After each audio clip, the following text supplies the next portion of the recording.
definición de momento decisivo. ¿A qué le tiene miedo?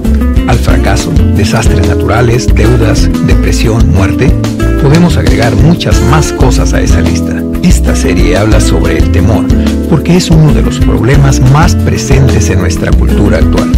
La Biblia dice que conforme nos acercamos a los tiempos del fin, los corazones de los seres humanos empezarán a desmayar por el temor. Eso ciertamente describe la cultura en la que usted y yo participamos todos los días. ¿Tiene la Biblia algo que decir en cuanto al temor? Sí, lo tiene. De hecho, la instrucción que con mayor frecuencia se repite en la Biblia es: no temas. Vamos a explorar eso de la mejor manera que nos sea posible en estos mensajes, en las próximas semanas, hablando de ¿a qué le tiene miedo? Y ahora con ustedes nuestro maestro, el Dr. David Jeremiah, para introducir el programa de hoy. Hemos estado estudiando el tema del temor. Y en todos los mensajes hasta aquí, he estado haciendo lo mejor que puedo para ayudarle a entender qué es el temor y posibilitar que usted enfrente sus temores con fe. Pero hoy voy a tratar de ayudarle a que aprenda cómo temer. Voy a animarle a que tenga miedo, porque hoy quiero hablar en cuanto al temor a Dios. ¿Alguna vez, en su calidad de creyente, se ha preguntado si tal vez se le haya pasado por alto algo en la Biblia que, si usted pudiera hallarlo y figurárselo, ejercería en usted un cambio dramático? ¿Tendría un efecto dramático sobre cómo usted vive en la práctica su experiencia cristiana? Pienso que todos nos hemos preguntado eso en un momento u otro. Señor, ¿me he perdido algo que tú tienes aquí para mí? Por supuesto, la Biblia nos dice que las misericordias de Dios son nuevas cada mañana. Yo he estado estudiando la Biblia por más de 40 años y sigo hallando cosas que nunca supe que estaban ahí. Aunque las he leído, las he pasado por encima. Lo que voy a decirles hoy es, en muchos aspectos, un concepto que cambia la vida. Y si usted logra captarlo, si logra poner esto en su corazón, cambiará la forma en que vive la vida. Cambiará la manera en que vive su fe. La comprensión de este temor le dará poder sobre todos los demás miedos que vienen a su vida. Hace muchos años, un rabino llamado Harold S. Kushner escribió un libro que llegó a ser muy conocido y que se titula Cuando malas cosas le suceden a personas buenas. Él escribió el libro debido a la agonía que atravesó cuando su hijo pequeño se enfermó seriamente con una enfermedad que a la larga le quitó la vida. El escritor luchó con las cuestiones de fe y de la bondad de Dios. Llegó a una posición a la que la mayoría de los que estudiamos la Biblia pensamos que él no tenía el derecho a llegar y no concordamos con sus conclusiones. Pero respeto al rabino por su escrito. Leo todo lo que él escribe simplemente para ver qué es lo que piensa. Hace poco escribió un libro sobre el temor. Se titula Conquistando el temor, viviendo intrépidamente en un mundo incierto. No había leído gran cosa en este libro cuando encontré un párrafo con el cual tuve un increíble desacuerdo. Voy a leerles lo que dice. Si hay una frase que me gustaría que desapareciera del discurso teológico, son las 4 palabras: el temor de Dios. No pienso gran cosa de una religión que trata de controlar a sus seguidores, amedrentándolos.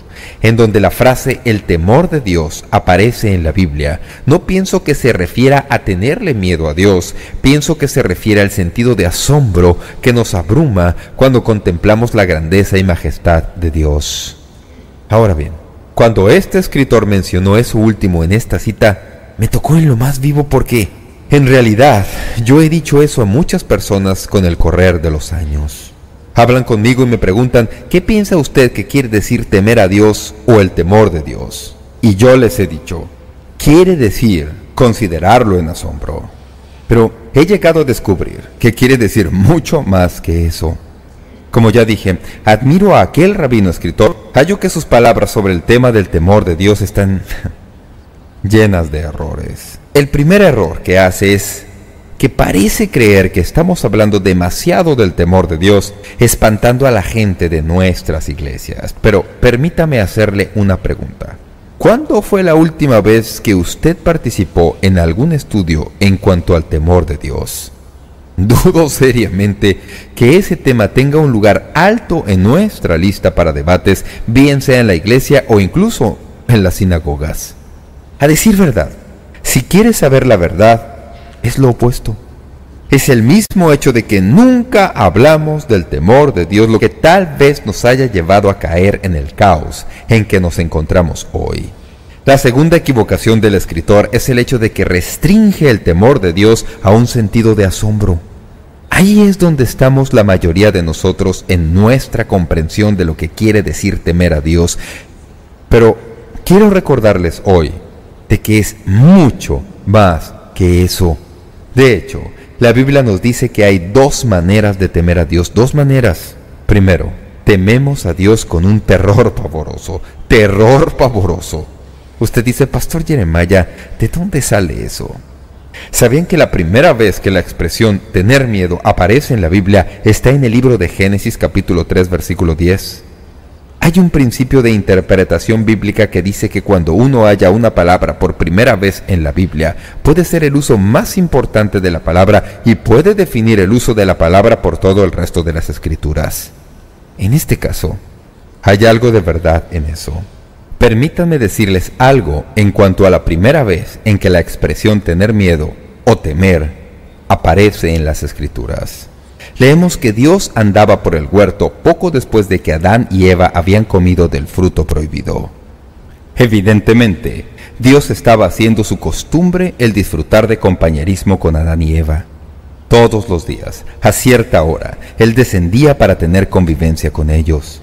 La Biblia dice que después de que Adán y Eva pecaron y Dios se acercaba, Adán se escondió de la presencia de Dios y luego lo explica. Génesis 3:10. Oí tu voz en el huerto y tuve miedo, porque estaba desnudo y me escondí. Quiero destacar este punto, porque estoy seguro que lo que Adán sintió en ese momento fue mucho más que asombro y reverencia por su Dios. Estaba aterrado hasta los huesos, exactamente como debería haberlo estado. Dios le había advertido que si comía del fruto del árbol prohibido moriría. Génesis 3:3. Adán había hecho lo que se le había dicho que no hiciera, y Dios lo andaba buscando. Los que conocen a Dios y le temen, hallan este temor tan aterrador que, por lo menos en las expresiones que hallamos en las Escrituras, ni siquiera pueden sostenerse en pie. Recorrí la Biblia y seleccioné todos los lugares en donde pude hallar a personas en la presencia de Dios y en el temor de Dios. El tiempo disponible no me permite darles toda la lista, pero estos son unos cuantos ejemplos de algunas de las cosas que sucedieron. Moisés cubrió su rostro porque tuvo miedo de mirar a Dios. Éxodo 3:6.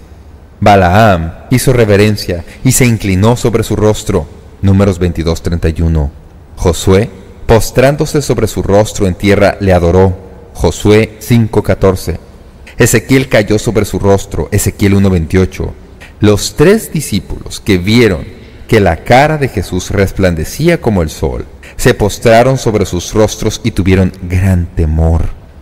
Mateo 17:6. Saulo de Tarso cayó al suelo y quedó ciego. Hechos 9:4-9. Y esos son apenas unos cuantos de los muchos lugares en donde vemos a hombres que de alguna manera tienen contacto con el Dios Todopoderoso. Ahora bien, traigo esto a colación porque hay muchos cristianos en la actualidad que parece que piensan que debido a la encarnación y a que el Señor Jesucristo vino como el Dios hombre, hemos eliminado la necesidad de todo temor de Dios. Los que adoptan este marco mental como toda la verdad a menudo describen a Jesús como un personaje gentil, compasivo y amante. Y lo fue, y lo es, todas esas cosas. Pero es mucho más. También es el Jesús aterrador que hizo un látigo y por sí solo expulsó del templo a un montón de mercaderes ladrones. Pueden estar seguros que esos hombres se derritieron por el miedo. El asombro y el terror son respuestas naturales de lo imperfecto ante lo perfecto, de lo manchado ante lo hermoso. y de lo contaminado ante lo puro.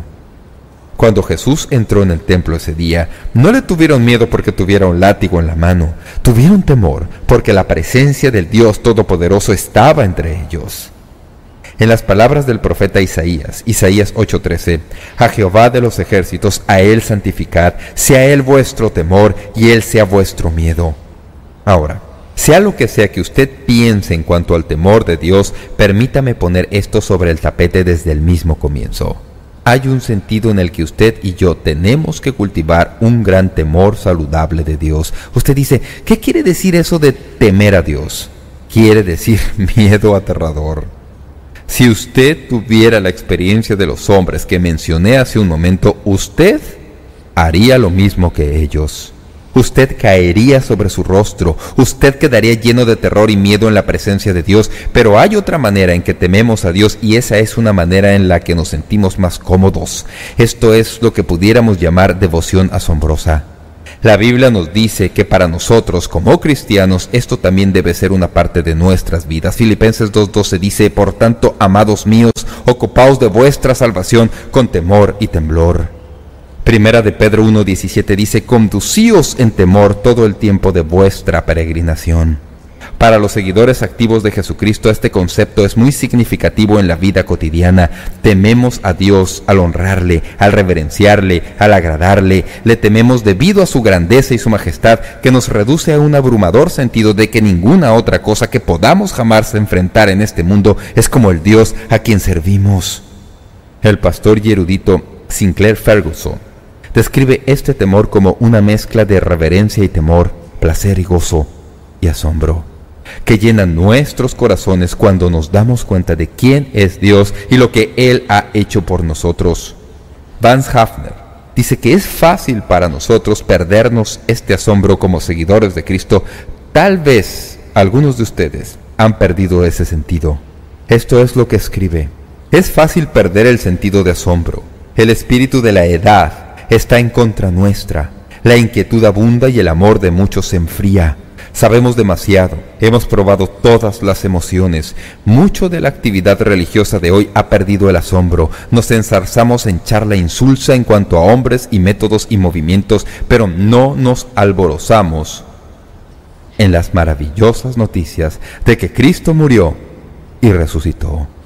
Permítanme explicárselos, amigos, que cuando verdaderamente adoramos a Dios, entramos en el asombro de quién es Él. Cuando nos reunimos alcanzamos el pináculo de la adoración, cuando somos llevados a la presencia del Dios a quien servimos y nos damos cuenta de su majestad y su maravilla, y eso nos arrebata, porque por un momento nos damos cuenta de que este Dios del universo es el Dios que conocemos y el Dios que nos conoce. Eso es lo que significa vivir en el asombro de Dios. Un comentarista ha dicho, mientras más años tiene uno, más se necesita para llenar de asombro el corazón, y solo Dios es grande lo suficiente como para hacer eso. Y es verdad. La Biblia nos enseña que, como creyentes, debemos tener un cierto sentido del terror en la presencia de Dios. Pero en la mayor parte de nuestro mundo actual debemos tener este sentido de asombro y maravilla y reverencia debido a lo que Dios es. Pudiera detenerme por un momento y decir que solía haber más de eso que lo que hay hoy, incluso entre los que no conocen a Dios. Solíamos tener en nuestra cultura una especie, tal vez de distancia, pero sea como sea, respeto a Dios y un cierto respeto para los que conocían a Dios. No sé si ustedes lo han notado, pero eso ya no existe. Hemos perdido eso. Permítame decirlo de otra manera. Solíamos tener gran y alta consideración por alguien si decíamos de esa persona es un hombre que teme a Dios. Uno dice eso en cuanto a alguien hoy y se quedan mirándote y dicen, es un mentecato. Un hombre que teme a Dios solía ser un hombre al cual se alzaba la vista. Decíamos un hombre que teme a Dios, una mujer que teme a Dios y decíamos, los respetamos. La gente me pregunta todo el tiempo, ¿qué ha andado mal en nuestra nación? Y yo les digo que hemos perdido nuestro temor de Dios. Hemos perdido nuestro sentido de reverencia por el Dios cuyos principios fueron los cimientos de este país. Usted dice, Dr. Jeremiah, ¿por qué debemos temer a Dios? Permítanme darles 3 razones. Primero que nada, debemos temer a Dios debido a lo que Él es. El Salmo 89:6 dice, porque ¿quién en los cielos se igualará a Jehová? ¿Quién será semejante a Jehová entre los hijos de los potentados? Dios temible en la gran congregación de los santos y formidable sobre todos cuantos están alrededor de Él. Jeremías 10:6. No hay semejante a ti, oh Jehová, grande eres tú y grande tu nombre en poderío. ¿Quién no te temerá, oh Rey de las naciones? Porque a ti es debido el temor, porque entre todos los sabios de las naciones y en todos sus reinos no hay semejante a ti. Tememos a Dios debido a lo que Él es. No hay nadie como Él. En segundo lugar, debemos temer a Dios debido a lo que Él ha hecho. De nuevo el salmista nos ayuda aquí, Salmo 33:6. Por la palabra de Jehová fueron hechos los cielos, y todo el ejército de ellos por el aliento de su boca. Él junta como montón las aguas del mar. Él pone en depósitos los abismos. Piénselo. ¿Qué es lo que Él ha hecho? Habló y el mundo llegó a existir. A fin de ayudarnos a captar el cuadro, el salmista dice que Él junta como montón las aguas del mar y las tiene en sus manos. El Dios a quien servimos, el Dios ante quien estamos en asombro y terror y temblor, es el Dios que creó el mundo en que vivimos. Y sí, creemos que Él lo creó, y no necesito ninguna ayuda para hacerlo. Lo creó de la nada, en los periodos exactos de tiempo que las Escrituras dicen que lo creó. Él habló y llegó a existir. ¿Quién hace algo así? Solo Dios, solo nuestro Dios. Mi esposa y yo fuimos con unos amigos a Canadá. Estábamos en el lado de Canadá de las cataratas del Niágara. Llegamos algo tarde y fuimos a nuestra habitación en el hotel. Así que al entrar a la habitación fui a la ventana y corrí las cortinas y miré hacia afuera. Allí estábamos, en el piso 24, contemplando las cataratas del Niágara cayendo. Estábamos en el otro lado de lo que llaman la herradura. Todo estaba iluminado y el agua que salpicaba subía como vapor. Fue como para quitarle el aliento a uno. ¿Ha estado usted alguna vez en las cataratas del Niágara? Tienen un barquito que lo lleva por debajo de la zona por donde el agua salpica. Yo no viajo en eso. Tampoco tomo los vuelos en helicóptero. ¿Saben por qué? Estaba por ahí un día y vi un letrero. Decía terminal. Yo dije, no, yo no me subo en eso. Yo no me subo a ese helicóptero. Lo que sí hice fue caminar por el sendero que hay hasta cerca de las cataratas, y ahí me quedé mientras el agua le cae a uno por delante. Leí de un teólogo llamado Paul Thigen que relata cuando estuvo en las cataratas del Niágara por primera vez. Casi ni podía captar la escala colosal de la maravilla natural, la energía desatada, el estruendo ensordecedor de las aguas cayendo y estrellándose contra las peñas abajo. ¿Por qué sintió tal temor? Estaba bien protegido de toda posibilidad de caer. Él sabía que estaba perfectamente seguro y sin embargo el corazón parecía salírsele del pecho. No pudo dejar de pensar en lo que podría suceder si su cuerpo cayera por aquellas aguas. Quedaría triturado, hecho añicos. Su imaginación sacó de su mente todo excepto un impresionante temor del poder que las cataratas exhiben. Y sin embargo, escribió, y yo concuerdo, que las cataratas del Niágara ni siquiera entrarían en la lista de las 10 más espectaculares creaciones de Dios. Esas múltiples toneladas de agua que caen son menos que una gota en el balde, comparado con las galaxias que Él lanzó por los cielos cuando habló y llegaron a existir. Luego dice, ¿cuánto más deberían nuestros corazones latir con el temor de su presencia? Apenas somos granos de arena en la playa de su infinitud, segundos fugaces en su eternidad. Él es absolutamente mayor que toda grandeza que jamás hayamos presenciado, fantásticamente más poderoso que todos los poderes que jamás hayamos encontrado, inconcebiblemente más inteligente que todas las mentes más brillantes que jamás hayamos conocido o de las que sepamos.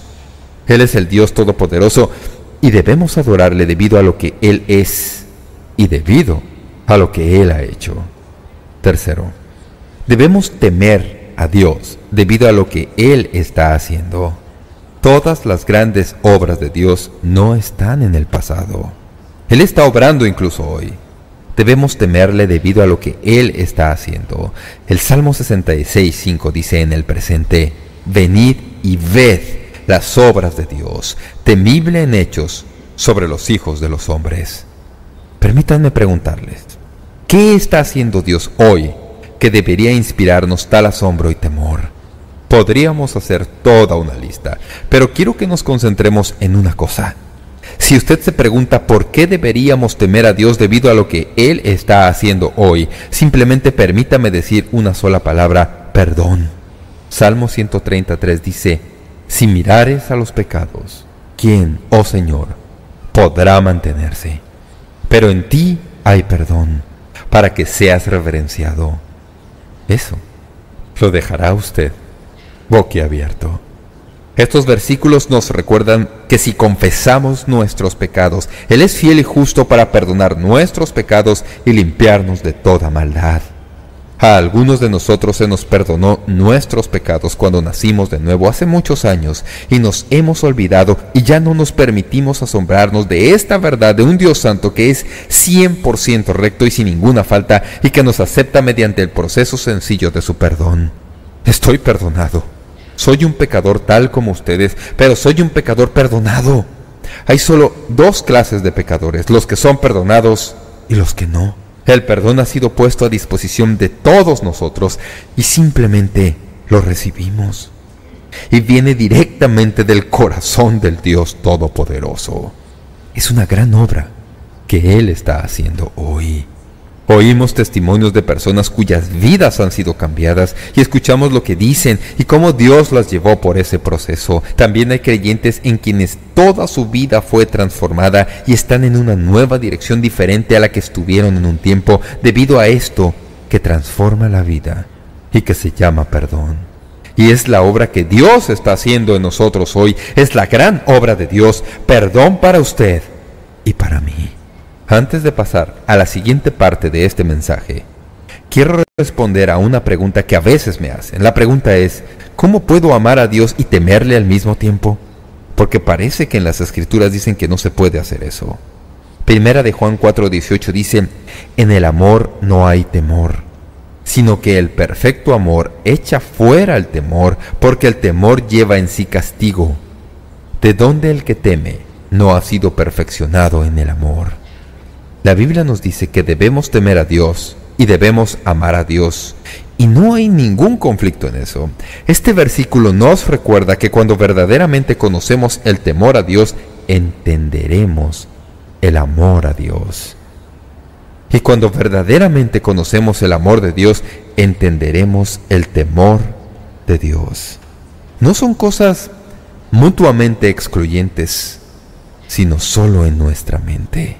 Recuerdo haber leído hace años el cuento de C.S. Lewis titulado El león, la bruja y el guardarropa, que me ayudó en esto. Escuchen.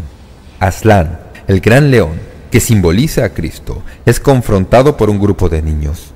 Él no es un peluche de cuentos de hadas, porque se le dice que pocos pueden estar delante de él sin que sus rodillas tiemblen. Uno de los niños pregunta: ¿entonces es seguro él? Y la señora Castor, que conoce bien al león, responde que él no es seguro, sino que es bueno. Es un rey poderoso que aterra y que ama. Y cuando los niños encuentran al león, su temor no es como el terror y temblor, nada mitigado, que algunos tienen. El escritor dice que las personas a menudo piensan que algo no puede ser bueno y terrible al mismo tiempo. Si los niños lo hubieran pensado así, ya estarían curados de eso a estas alturas. También necesitamos, escribe, curarnos de nuestros conceptos débiles de un Dios amansado e inicuo. Un Dios con todo poder para bendecir, pero ninguno para aterrar. Porque en lo más profundo de nuestros corazones todos queremos un Dios que podamos temer. Queremos que sea un Dios poderoso, un Padre vencedor, que tenga el poder de mantenernos seguros y que nos ame con la furia de un león. Sí, usted puede amar y temer al mismo tiempo. ¿Saben cómo lo sé? Yo amaba a mi padre y temía a mi padre. No con miedo como si pensara que él me fuera a hacer algún daño físico, aunque sabía que él podía hacerlo si yo no me portaba como debía. Teníamos un par de reglas cardinales en la familia.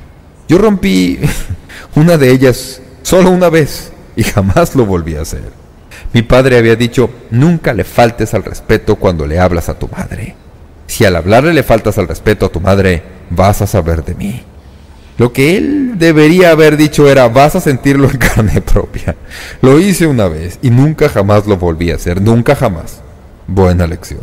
Yo amaba a mi padre, pero también le guardaba respeto y un cierto asombro. Sabía que él tenía las riendas. Sabía que me amaba, pero él tenía ciertas cosas en cuanto a lo que hacíamos en nuestra familia. Y por supuesto, yo también oí lo mismo que usted oyó. Se lo diré a tu padre cuando venga a casa. ¿Recuerdan haber oído eso? Era como el golpe de gracia que aparecía en nuestra familia cuando mi madre decía que nuestro padre se iba a enterar cuando llegara a casa. Así que es posible amar a Dios y temerle. Y debemos entender que no hay conflicto entre esas dos emociones. Es porque le tememos que le amamos, y es porque le amamos que le tememos. Ya les dije hace unos momentos que esta doctrina de cierta manera me aturde.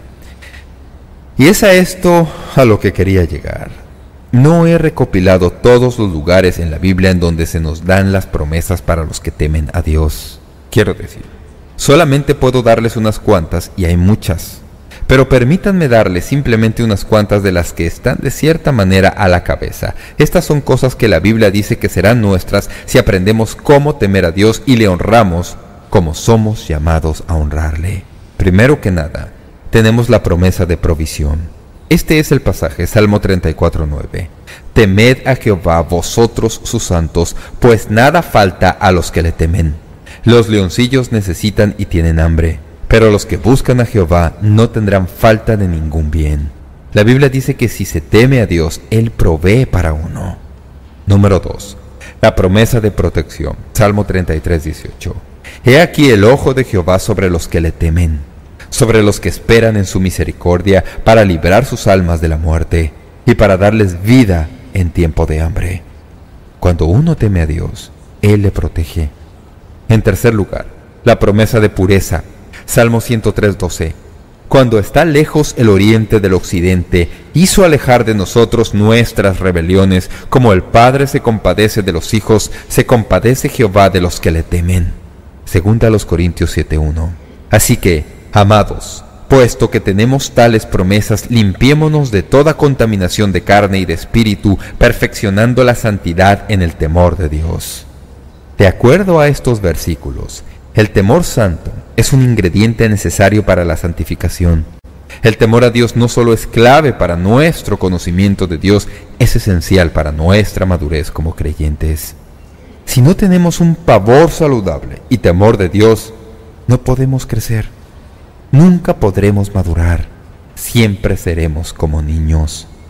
Pero cuando entendemos quién es Él, eso inspira en nosotros un deseo de conocerle más y de amarle más, de crecer en nuestra relación personal con Él. La promesa de provisión, de protección y de pureza. Esta es otra de las que les van a gustar. La promesa de prosperidad. Salmo 128. De nuevo, observen el uso de la palabra temor. Bienaventurado todo aquel que teme a Jehová, que anda en sus caminos. Cuando comieres el trabajo de tus manos, bienaventurado serás y te irá bien. Tu mujer será como vid que lleva fruto a los lados de tu casa, tus hijos como plantas de olivo alrededor de tu mesa. He aquí que así será bendecido el hombre que teme a Jehová. Esto nos enseña que se puede tener una familia que teme a Dios. Yo crecí en una familia que temía a Dios. Y ¿saben? Aprendí cómo tener una familia que teme a Dios. Así que mi familia es una familia que teme a Dios. He estado observando a mis hijos y ellos están edificando familias que temen a Dios. La Biblia nos dice que cuando uno teme al Señor, Él lo prospera. No es simplemente asuntos financieros, sino que lo prospera a uno en el bienestar que todos procuramos en nuestras vidas. Esta es la siguiente. Yo puse esto en el primer lugar de la lista, pero no quiero esto simplemente para mí. Esta es la promesa de días prolongados. Proverbios 10:27. El temor de Jehová aumentará los días, mas los años de los impíos serán acortados. Este es un principio general que hallamos en los Salmos y en Proverbios, y es que generalmente hablando, los que temen al Señor viven vidas más largas, más productivas. Usted dice, pues bien, yo sé de alguien que murió. No me salga con eso. Yo también lo sé. Pero lo que estoy diciendo es que a la larga, si uno teme al Señor, ¿qué sucede cuando se teme al Señor? No arruina su cuerpo con licor, drogas, promiscuidad y todo eso. Así que simplemente se tiene una vida más larga. Así que dice que Dios bendice con eso a los que le temen. Esto es emocionante. Provisión, protección, pureza, prosperidad, días prolongados, y esta es una palabra que algunos nunca habrán oído, pero se las voy a dar de todas maneras, porque también empieza con una P. Tenemos la promesa de perpetuidad. ¿Saben lo que esto quiere decir? Eso quiere decir la continuación de algo de las generaciones venideras. ¿Recuerdan que les dije que si se tiene una familia que teme a Dios, uno producirá familias que temen a Dios hacia adelante? Lo dice directamente la Escritura. Escuchen esto. Deuteronomio 5:29. ¿Quién diera que tuviesen tal corazón, que me temiesen y guardasen todos los días todos mis mandamientos, para que a ellos y a sus hijos les fueren bien para siempre? Salmo 103:17. Mas la misericordia de Jehová es desde la eternidad y hasta la eternidad sobre los que le temen, y su justicia sobre los hijos de los hijos. Amigos y amigas, cuando tememos a Dios, fomentamos un medio ambiente en el que nuestros hijos crecen a fin de que cuando se vayan de casa y empiecen su propio hogar, también edifiquen familias que temen a Dios y que a su vez edifican otras familias que temen a Dios. Podemos hacer esto si seguimos la palabra de Dios, y la clave es nuestra actitud hacia Dios mismo cuando le tememos. Ahora, esos son apenas unos cuantos ejemplos de los que hay en la Biblia. Si quiere un reto divertido, saque su concordancia y busque la expresión temor de Dios o temer a Dios y copie cada versículo que pueda hallar. Usted tendrá tanta bendición que no sabrá qué hacer consigo mismo. La pregunta que surge es ¿cómo aprendemos a temer al Señor? ¿Es el temor al Señor algo con lo que uno nace o tiene que aprenderlo? Permítame decirle que por lo que hallo en la Biblia, esto es algo que podemos aprender. De hecho, se nos lo enseña en la Biblia. Cuando empezamos a comprender las bendiciones que pueden ser nuestras al temer a Dios, queremos empezar a hacerlo. Es posible aprender cómo temer a Dios. La Biblia dice que podemos hacerlo. Estos son algunos versículos que le ayudarán a entender lo que quiero decir. En Deuteronomio 4:10 se nos dice que Dios le dijo a Moisés que reuniera al pueblo y le instruyó a Moisés de esta manera: Reúneme al pueblo para que yo les haga oír mis palabras, las cuales aprenderán para temerme todos los días que vivieren sobre la tierra, y las enseñarán a sus hijos. Así que suena como que uno puede aprender esto, ¿verdad? El rey David escribió en los Salmos 34:11, Venid, hijos, oídme. El temor de Jehová os enseñaré. Salmo 86:11 dice, Enséñame, oh Jehová, tu camino, y caminaré yo en tu verdad. Afirma mi corazón para que tema tu nombre. Esto es algo que no sabía antes. Pienso que lo he leído, y tal vez en algún recoveco de mi cerebro lo sabía, pero ahora en realidad me impactó. ¿Sabían que cada vez que un rey subía al trono de Israel se le exigía aprender el temor del Señor? ¿Saben cómo lo hacían? Esto es increíble. Deuteronomio 17:18, y escuchen. Y cuando se siente sobre el trono de su reino, entonces escribirá para sí en un libro una copia de esta ley, del original que está al cuidado de los sacerdotes levitas, y lo tendrá consigo, y leerá en él todos los días de su vida, para que aprenda a temer a Jehová su Dios, para guardar todas las palabras de esta ley y estatutos, para ponerlos por obra, para que no se eleve su corazón sobre sus hermanos, ni se aparte del mandamiento a diestra ni a siniestra, a fin de que prolongue sus días en su reino, él y sus hijos en medio de Israel. En el Antiguo Testamento no tenían imprentas. Lo que tenían eran copias de la ley copiadas a mano. La Biblia dice que cuando un hombre llegaba a ser rey, tenía que ir y sentarse con la copia de la ley que guardaban los sacerdotes y los levitas, y tenía que copiarla a mano a fin de tener su propia copia manuscrita de lo que nosotros llamaríamos la Biblia. Algo sucede cuando se escribe algo a mano. Pasa de la mente y al corazón. Fluye de la mente por el brazo a los dedos, y cuando uno lo pone por escrito en el papel, de alguna manera llega al corazón. Cuando estoy estudiando y de repente la mente se me queda como en blanco y no puedo entender algo en realidad, lo que hago es simplemente quedarme sentado frente al computador y copio todo el pasaje. He copiado tantos pasajes de la palabra de Dios. Algo sucede cuando se hace eso. La palabra de Dios penetra en uno. Y aquí la Biblia dice que siempre que un hombre llegaba al liderazgo de Israel, a fin de cualificar, primero que nada tenía que copiar el Pentateuco de su puño y letra. Y entonces la Biblia dice que tenía que leerlo todos los días. Dice, cuando hagas esto, eso impedirá que te vuelvas orgulloso e impedirá que te ensoberbezcas y pienses que eres algo especial. Así podrás dirigir al pueblo con integridad. Sí. Usted puede aprender el temor del Señor. ¿Sabe cómo lo aprende? Lo aprende en el libro de Dios. Usted lee la palabra de Dios, la estudia, se dispone a estudiarla. Usted le pide a Dios ayuda para entenderla. Mientras más se dedique a esto, más llegará a comprender quién es Dios y más le temerá. ¿Cómo aprendemos a temer a Dios? Como el que esperaba ser rey. Empezamos leyendo y obedeciendo la palabra de Dios. Salmo 111:10 dice, el principio de la sabiduría es el temor de Jehová. Buen entendimiento tienen todos los que practican sus mandamientos. Su loor permanece para siempre. Aquí tenemos otra cosa que establecieron el Antiguo Testamento. A mí me parece muy buena idea. ¿Sabían que cada 7 años tenía una conferencia de temor del Señor y reunían a todos y tenían un curso para refrescar su concepto del temor del Señor? No, yo no me inventé esto. Está en la Biblia. Deuteronomio 31:12. Harás congregar al pueblo, varones y mujeres y niños, y tus extranjeros que estuvieren en tus ciudades, para que oigan y aprendan y teman a Jehová vuestro Dios, y cuiden de cumplir todas las palabras de esta ley, y los hijos de ellos que no supieron oigan y aprendan a temer a Jehová vuestro Dios todos los días que viviereis sobre la tierra a donde vais, pasando al Jordán para tomar posesión de ella.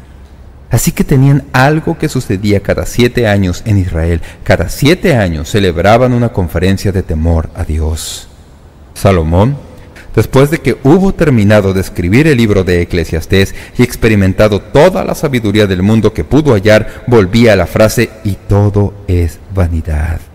Y todo es vanidad y nada tiene sentido. Recuerde, Salomón estaba escribiendo el libro como si no hubiera Dios, tratando de hallarle significado a la vida sin Dios en el cuadro. Llega hasta el mismo final y entonces acaba con este sumario. El fin de todo el discurso oído es este: teme a Dios y guarda sus mandamientos, porque esto es el todo del hombre. Las últimas palabras que un hombre dice antes de su muerte a menudo se consideran altamente significativas. Con esto en mente, considere las últimas palabras del rey David. Segundo de Samuel 23:3. Habrá un justo que gobierne entre los hombres, que gobierne en el temor de Dios. Y las palabras finales de Josué, en Josué 24:14. Ahora pues, temed a Jehová y servidle con integridad y en verdad, y quitad entre vosotros los dioses a los cuales sirvieron vuestros padres al otro lado del río y en Egipto, y servid a Jehová. ¿Alguna vez soñó que la Biblia tuviera tanto para decir en cuanto a temer a Dios? Vamos, tal vez es el secreto que nos hemos perdido. Tal vez es lo que nos hemos perdido. Tal vez no hemos entendido que si Dios quiere bendecirnos, tenemos que aprender cómo temer a Dios y reverenciarle y leer su palabra a fin de conocerle mejor. El tiempo no permite contarle otros relatos, pero si usted retrocede en la historia de los grandes despertamientos espirituales que han movido a nuestra nación de regreso a Dios, siempre ha habido en ellos un elemento de temor a Dios. cuando Jonathan Edwards predicó su famoso sermón Pecadores en las manos de un Dios iracundo, los libros de historia nos dicen que la gente temblaba. Clamaban por el miedo. Se arrodillaban en la calle y clamaban arrepentidos a Dios. Dios puso a la nación de nuevo de rodillas y la llevó a una nueva comprensión de quién es Él. Sí, es posible amar a Dios y temer a Dios. Es posible conocer a Dios de esta manera increíble, el Dios que es aterrador y el Dios que nos ama tanto, que dio a su Hijo para ser nuestro Salvador. ¿Saben una cosa? Estoy muy asombrado porque salí de este estudio dándome cuenta de que mi Dios es mucho más grande de lo que incluso había pensado. Él es maravilloso. Es tan maravilloso este Dios a quien servimos. Tenemos que aprender cómo vivir temiéndole de una manera bíblica. En uno de sus libros, el escritor John Piper presenta un escenario que nos ayuda a entender lo que significa temer el poder de Dios. Esto es lo que dice: supóngase que usted se halla explorando un glaciar desconocido en el norte de Groenlandia, en pleno invierno. Justo cuando usted llega al borde de un precipicio, con una vista espectacular de kilómetros de hielo resquebrajado y montañas de nieve, se desata una terrible tormenta. El viento es tan fuerte que el miedo surge en su corazón de que pudiera arrastrarlo por el precipicio. Pero en plena tormenta, usted descubre una grieta en el hielo en donde puede esconderse. Ahí se siente seguro. Aunque usted está seguro, el aterrador poder de la tormenta sigue rugiendo y usted observa en una especie de placer y temor cómo la tempestad ruge en los glaciares distantes. Al principio, había el miedo de que esta terrible tormenta y aterrador terreno pudiera costarle la vida. Pero luego, halla un refugio y usted tiene la esperanza de que va a estar seguro. Pero no todo el sentimiento que llamamos temor se desvanece del corazón. Solo la parte que amenaza la vida. Ahí continúa el temblor, el asombro, el pasmo, el sentimiento de que usted nunca va a querer inmiscuirse con tal tormenta o ser adversario de tal poder. Lo mismo con Dios. El temor de Dios es lo que queda de la tormenta cuando usted tiene un lugar seguro para verla justo en medio de ella. La esperanza convierte el temor en un asombro de temor y tranquilidad, y el temor quita todo lo trivial de la esperanza y la hace ferviente y profunda. Los terrores de Dios intensifican los placeres de su pueblo. Y me encanta esta última frase, escuchen con atención. La comunión junto al fuego es más dulce cuando la tormenta ruge fuera de la cabaña. Es el poder de Dios y su protección en medio de la tormenta lo que nos da tal gozo y asombro a nuestros corazones. Tenemos un Dios poderosísimo que tiene el control de terribles cosas, pero es el mismo Dios que nos ha recogido en sus brazos en medio de la vida y nos ha amado, atrayéndonos a sí mismo. Es el mismo asombro de quién es Él lo que nos hace sentirnos abrumados de que a un individuo como yo, Él se hubiera dado a sí mismo como se ha dado. Y por consiguiente puedo temerle y puedo amarle. Y al amarle aprendo a temerle, y al temerle aprendo a amarle. La Biblia dice que el amor y el temor juntos. Esto es lo que quiero que sepa. Si usted capta este temor como es debido, eso empezará a desvanecer todos los demás temores de su vida. Porque si usted conoce a Dios y sabe que Él lo conoce a usted, ¿de qué hay que tener miedo? ¿De qué hay que tener miedo? Esperamos que usted pueda tomar un momento para escribirnos una carta en respaldo del ministerio. Le agradecemos su correspondencia y cuando nos escriba o nos envíe un correo electrónico, sírvase a anotar claramente su nombre y dirección completa y el nombre de la emisora en que escucha este programa. Si desea solicitar una copia de este mensaje, el libro o la guía de estudio, puede hacerlo visitando nuestro sitio web momentodecisivo.org o escribiéndonos a la dirección que le damos enseguida. Este mensaje corresponde a la serie completa de enseñanzas titulada ¿A qué le tiene miedo?, en 10 discos compactos. Para más información sobre cómo conseguir estos mensajes que ofrecemos, puede visitar nuestro sitio web momentodecisivo.org o escribirnos a Momento Decisivo, P.O. Box 3804, San Diego, California 92163, Estados Unidos de América. Sintonícenos nuevamente en la próxima edición de Momento Decisivo para estudiar juntos la palabra de Dios aquí, en Momento Decisivo, con el Dr. David Jeremiah. También puede escuchar Momento Decisivo cuando guste en nuestra página de web, ubicada en momentodecisivo.org.